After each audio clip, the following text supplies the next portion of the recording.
Saudara, dalam rangka silaturahmi dan unjuk prestasi bagi murid madrasah di Banda Aceh dan Aceh Besar, Senin Madrasah Sanawiyah Negeri 1 Banda Aceh menggelar kegiatan Marsal ke-8 selama 4 hari ke depan. Kegiatan Marsal merupakan kegiatan rutin tahunan yang digelar Madrasah Sanawiyah Negeri 1 Kota Banda Aceh. Di Marsal ke-8 ini, sejumlah kegiatan dan perlombaan digelar untuk tingkat SD dan MIN, serta tingkat SMP dan Madrasah Sanawiyah. Untuk tingkat SD dan MIN, sejumlah lomba yaitu seperti cerdas cermat, tahfiz Quran, dan sejumlah kegiatan lainnya. Selain itu, hadiah utama bagi pemenang sejumlah lomba tersebut juga akan mendapatkan tiket masuk ke Madrasah Sanawiyah Negeri 1 Kota Banda Aceh tanpa harus mengikuti tes.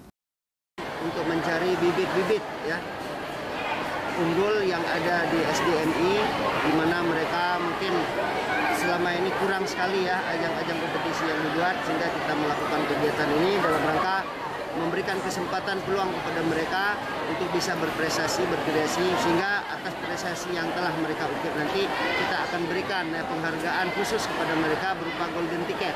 Artinya mereka kita undang khusus menjadi siswa-siswi MSN 1 Banda Aceh lewat juara yang mereka torehkan itu. Kegiatan yang berlangsung selama 4 hari ke depan tersebut juga akan menerapkan protokol kesehatan yang ketat, mengingat banyaknya kasus positif COVID-19 yang mulai kembali terjadi di Kota Banda Aceh. Syahril, Kompas TV, Banda Aceh.